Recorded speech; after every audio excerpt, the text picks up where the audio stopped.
Halo Jebret Team, selamat menunggu babak final di dua turnamen besar di dua benua Eropa yang paling ramai dibicarakan dan juga benua Amerika yang duluan memainkan partai final. Dan mudah-mudahan ini sudah bisa ditayangkan sebelum final tersebut berlangsung, dan tentu saja kalian bisa menyaksikan sebelum kita mengetahui juara dari kedua peserta tersebut ya.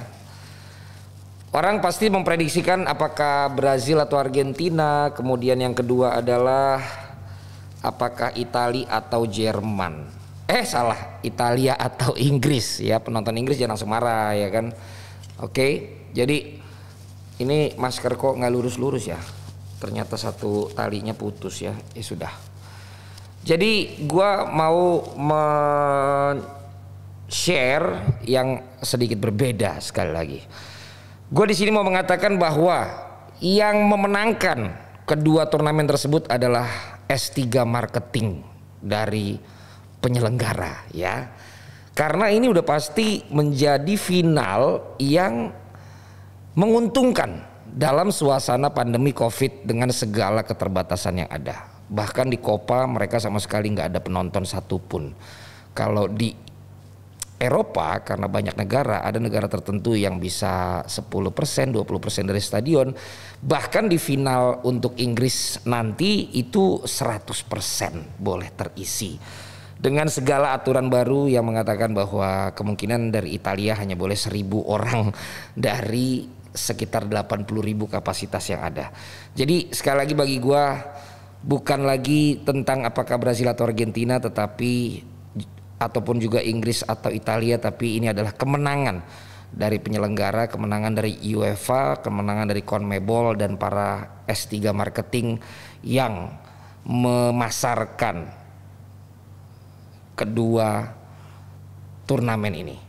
Karena kita coba satu-satu dulu.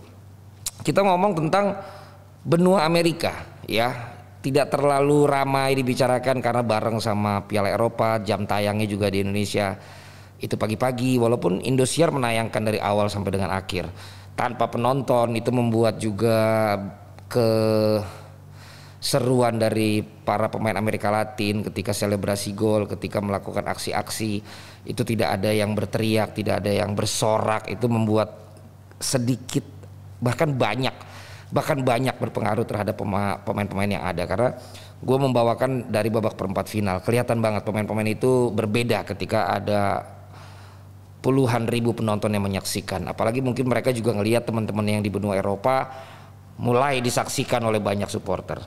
Tapi partai Brazil dan Argentina ini adalah partai yang tentu saja akan membuat rating dan sponsorship itu banyak sekali, karena walaupun tanpa penonton di lapangan, ini pertandingan yang akan ditunggu oleh semua masyarakat di seluruh dunia. Brazil, Argentina ya, mereka ketemu terakhir itu 2007 di final Copa America. Sebelumnya 2003, dan itu juaranya dua-duanya adalah Brazil. Bagaimana dengan tahun ini? Lagi-lagi gue bilang kenapa ratingnya sangat tinggi, karena Neymar belum pernah membawa Brazil juara di Copa America. Apalagi Lionel Messi di semua turnamen besar untuk negaranya belum pernah membawa timnya menjadi juara. Sampai ke babak final itu sering, bahkan di final Piala Dunia sempat 1 kali kalah sama Jerman. Di Copa catatan yang gue sempat baca sekitar 4 kali ya, dan ini menjadi yang kelima. 4 kali itu atau seberapapun itu, tapi selama ini di babak final semuanya kalah. Pernah sama Chile itu bahkan 2 kali berturut-turut kalahnya adu penalti. Nah, ini tentu menjadi momen yang membuat supporter itu di seluruh dunia akan ingin menyaksikan apakah kali ini Messi akan bisa membawa Argentina menjadi juara. Dengan catatan di Brazil lagi. Jadi walaupun tidak ada penonton, tapi ketika dia akhirnya berhasil menjadi juara di penghujung karirnya, karena mungkin ini menjadi Copa America terakhirnya, lalu bisa juaranya di Brazil, gue kira perayaannya akan tetap meriah. Bukan hanya di Argentina, tapi juga di Barcelona dan di seluruh dunia yang menantikan Messi menjadi juara. Ditambah lagi catatan Argentina terakhir juara itu tahun 1993. Bisakah lu bayangkan negara sebesar Argentina juaranya 1993? Berarti itu sekitar 28 tahun yang lalu untuk sebesar Argentina. Ini mirip dengan Indonesia yang juara terakhir kali di SEA Games tahun 1991. Dari Argentina juga mengalami hal yang sama. Jebret Tim, coba apakah lo bisa bayangkan nggak bagaimana orang akan menantikan ini semua lebih daripada menantikan Neymar akan membawa Brazil menjadi juara. Bahkan mungkin pemain-pemain Brazil yang temenan sama Messi, mungkin gue berpikir dengan bermain tanpa penonton, mungkin mereka juga lebih pengen ngelihat Messi akhirnya angkat trofi deh. Karena apapun itu mereka pasti semua respect sama Lionel Messi. Neymar juga temannya Messi ya, dan juga banyak semua pemain, bahkan dikatakan supporter Brasil pun mengatakan mereka ingin melihat Messi menjadi juara, yang bahkan sampai dikomplain sama beberapa pemain Brasil. Tapi inilah kekuatan dari final ini. Selain memang dua negara paling besar di Amerika Latin, tapi juga ada kepenasaranan yang bisa terjawab setelah final ini. Akhirnya hasilnya pun itu bukan Messi, akan tetap jadi berita bahwa dia akhirnya gagal dan lain sebagainya. Tapi ketika ini berhasil, maka akhirnya akan terjawab dan akan bisa menjadi penghujung karir yang lumayan manis lah untuk Lionel Messi, sebelum tentu tahun depan pun masih ada kesempatan di Qatar. Bisa dibayangkan kalau dia bisa membawa Argentina juara Copa America tahun ini dan juara dunia tahun depan di penghujung karirnya. Ternyata memang it's worth to wait. Itu sangat layak untuk ditunggu, dan akhirnya jika Messi mampu melakukan itu, tentu dia akan mengakhirinya dengan indah. Tapi sekali lagi berarti S3 Marketing yang bekerja ini benar-benar berhasil untuk membawa turnamen ini yang tanpa penonton bisa untuk ditunggu dramanya, dan akan menjadi momen sebelum menyaksikan final Piala Eropa. Kalau dari sisi pemain, gue pikir karena gue mulai membawakan di perempat final, lumayan jauh lah nama-nama besar yang ada di Brasil dengan yang ada di Argentina. Tetapi sebegitu besarnya nama pemain-pemain Brasil pun, ketika gue mulai membawakan di babak perempat final, mereka cuma menang 1-0 dan 1-0 tuh. Sesuatu yang ternyata tidak membuat Brasil bisa memenangkan pertandingan banyak, bisa memenangkan pertandingan dengan mudah. Lawannya terakhir itu Peru ya, dan itu pun mereka kalahkan dengan 1-0. Ini menjadi pertanda bahwa mereka pun bisa dikalahkan gitu. Apalagi lawannya Argentina. Sementara Argentina sendiri dengan nama-nama pemain yang kemarin gue bawakan, gue lihat banyak yang akhirnya gue baru melakukan research nih siapa pemain mana, dan ya sesuai dengan nama-namanya yang gak terlalu besar itu, ternyata ya segitu juga mainnya. Menangnya juga 1-1, kemudian juga 1-1 terus adu penalti ya kan.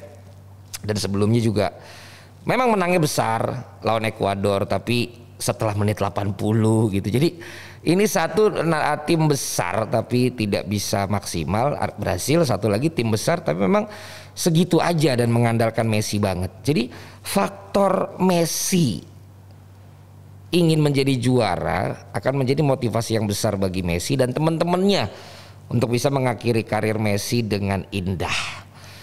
Jadi menurut prediksi gue siapa? Menurut prediksi gue bisa Messi yang akan juara alias Argentina. Itu di Copa America. Nah kemudian di Piala Eropa ini lebih gokil lagi.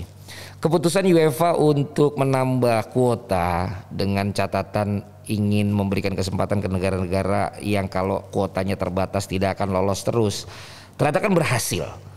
Karena pemain-pemain atau negara-negara yang biasanya nggak lolos itu membuat kejutan-kejutan dengan strategi pemain tinggi besarnya melakukan counter attack, dan itu berhasil membuat warna untuk memutarbalikan semua odds, semua handicap, semua fur-furan atau keunggulan yang ada dari tim atas atau tim besar. Namun S3 Marketing ini kembali berhasil ketika sampai di babak semifinal sudah terjadi pertandingan yang mengamankan partai final. Kenapa gue bilang mengamankan partai final? Untuk tim yang berkualitas sudah diwakilkan oleh Italia yang berhadapan dengan Spanyol. Jadi siapapun yang tampil itu sudah mengamankan tim besar yang memang menunjukkan kualitas permainan. Italia mengejutkan dari awal, sempat drop sedikit tapi kemudian menunjukkan kekuatan mentalnya, keitaliaannya ya. Lalu Spanyol sempat juga seperti yang memang pernah mereka alami ketika mereka menguasai dunia sepak bola tahun 2008, 2010, 2012. Pelan-pelan naik ya, sempat juga dramatis sampai akhirnya melawan Italia. Mainnya kok bisa indah begitu gitu loh. Jadi siapapun yang lolos aman, satu tim dengan kualitas besar. Lalu namanya sebuah turnamen yang ada proses dari awal sampai dengan finalnya perlu sebuah storyboard, perlu sebuah villain dengan heroes, perlu sebuah peran antara si pahlawan dan si penjahat gitu kira-kira kan. Nah, di bracket yang sebelah itu terjadi kejutan di awal ketika Eriksen mengalami tragedi. Tapi ternyata di balik tragedi itu membuat semua orang bersimpati kepada Denmark dan membuat mereka menjadi tim kedua setelah tim negara utamanya di Piala Eropa. Sehingga ketika Denmark bisa sampai ke semifinal, itu akan jauh lebih valuable secara marketing daripada Ceko ketika lolos. Karena di situ ada nilai di mana seperti tahun 92 Denmark menggantikan negara yang tidak bisa ikut karena perang kemudian menjadi juara. Di sini ada cerita bahwa Denmark bermain untuk Eriksen untuk memberikan kado buat dia. Jadi ketika Denmark bisa lolos ke final berhadapan dengan Italia atau Spanyol, lagi-lagi secara ilmu marketing S3 Marketing ini berhasil.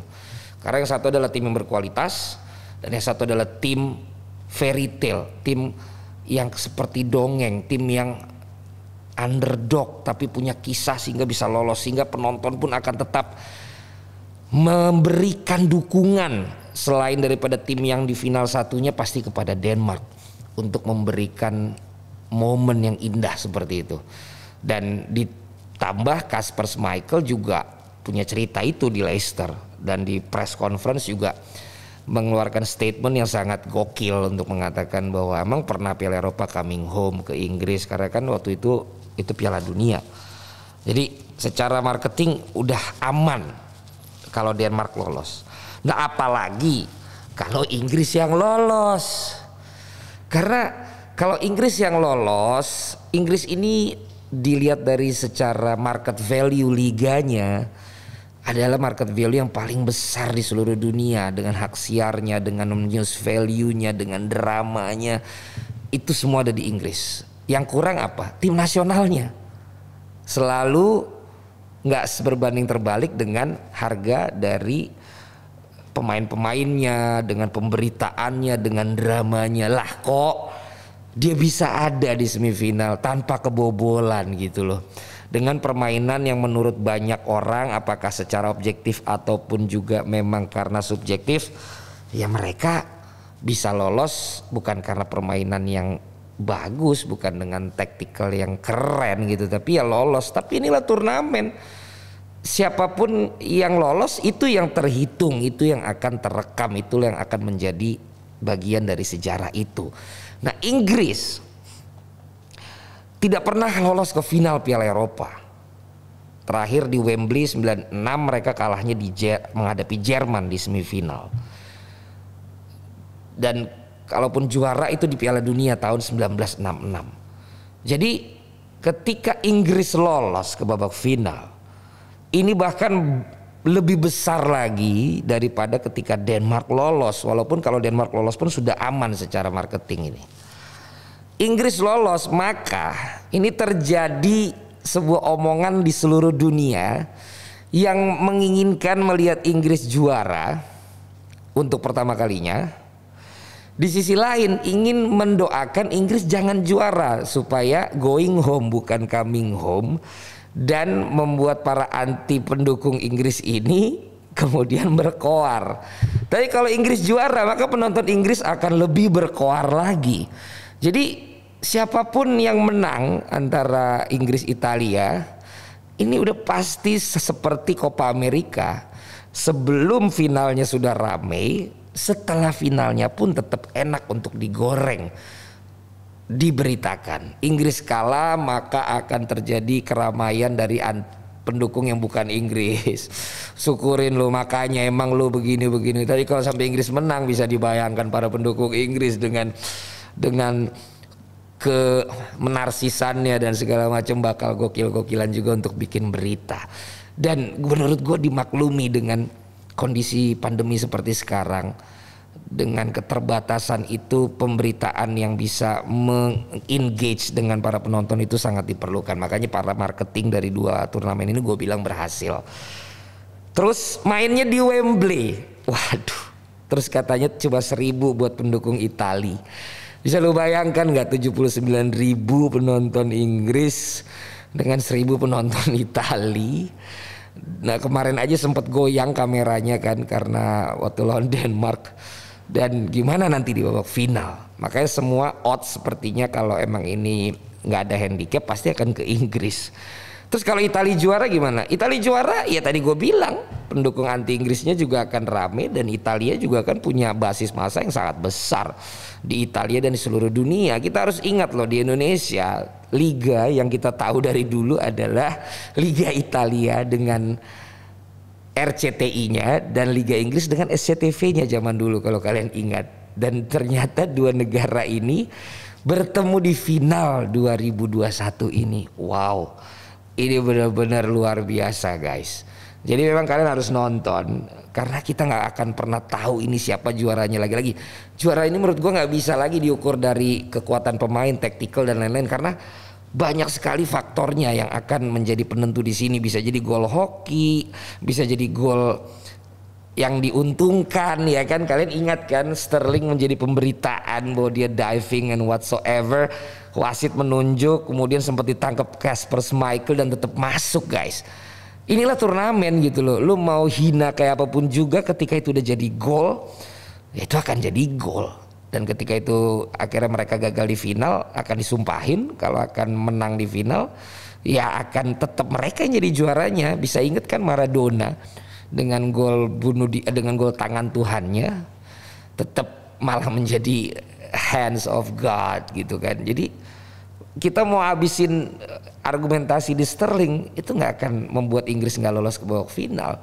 Justru kadang yang momen-momen yang kayak begitu yang membuat negara ini bisa jadi juara kalau di turnamen. Jarang yang memang main bagus dari awal terus jadi juara.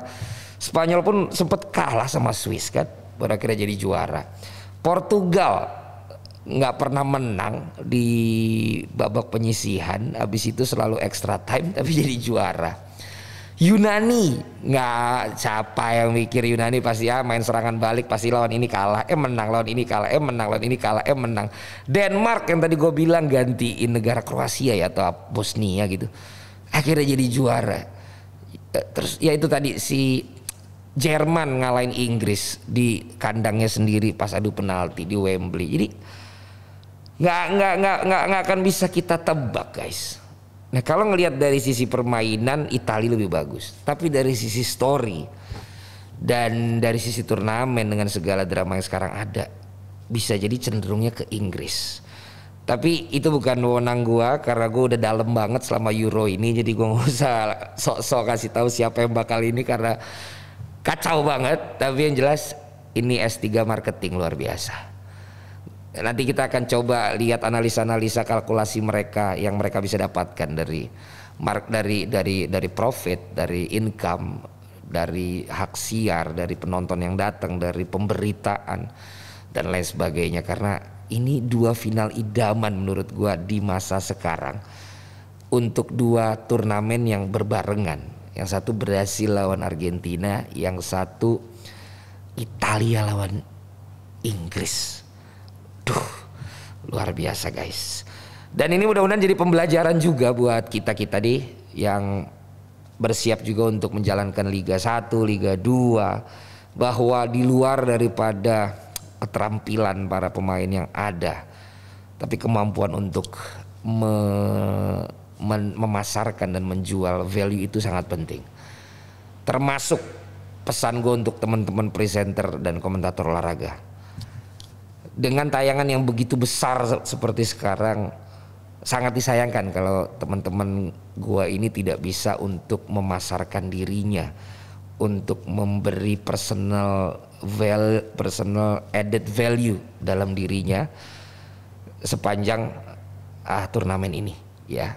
Bagaimana menurut kalian guys, teman-teman gua yang pada tugas?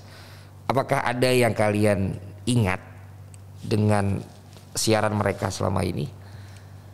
Kalau ada, dengan ciri khasnya, dengan gaya host atau komentatornya, dengan analisanya, maka dia lakukan momen ini untuk meng-S3 marketingkan dirinya dengan baik.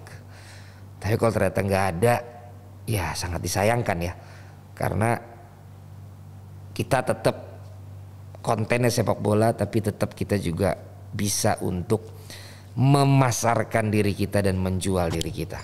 Seperti yang terjadi sekarang dalam final Copa America dan juga Euro 2020 ini yang dilaksanakan di tahun 2021. Jadi judulnya adalah Copa America dan Piala Eropa, yang menang adalah S3 marketingnya. Siapapun itu yang menangkan pertandingan. Terima kasih untuk yang sudah mendengarkan, dan gue juga mengucapkan terima kasih di channel Radut Valen ini untuk semua pendengar pemirsa Jebret Media TV. Kita juga akhirnya sampai pada babak final di stripping program DPI kita. Dengan segala keterbatasan, kekurangan yang ada, kita bisa menyelesaikan itu semua dengan mencoba inovasi-inovasi yang ada, dengan agen Jebret Media, dengan tayangan kita yang banyak segmennya, dengan keterbatasan tim kita yang juga ada beberapa yang sempat terkena COVID, dan puji Tuhan semua sekarang sudah pulih kembali. Ya, ini kerja keras yang luar biasa yang mau gue sampaikan kepada teman-teman semua, dan terutama juga sponsor yang sudah mensupport, juga untuk pemirsa semua yang menyaksikan, termasuk Kopiko Lucky Day Thai Coffee Drink ini nendang banget, A-nya 3. Ini juga mensupport di DPI. Terima kasih, mudah-mudahan bisa lanjut untuk selanjutnya.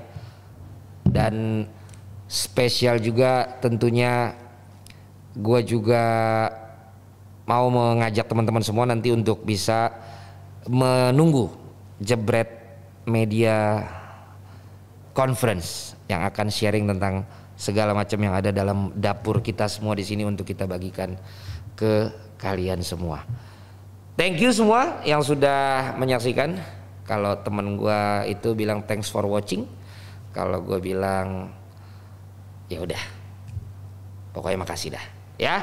Sampai ketemu lagi, jangan lupa untuk kasih komen ke gue di channel Radut Valen ini, dan tentu saja segala macam ide-ide silakan kalian tulis, dan mudah-mudahan gue lebih rajin lagi untuk bisa bikin seperti ini untuk kalian semua. Oke, thank you ya guys, selamat menyaksikan dan selamat menantikan apakah Brazil atau Argentina, apakah Italia atau Inggris. Thank you.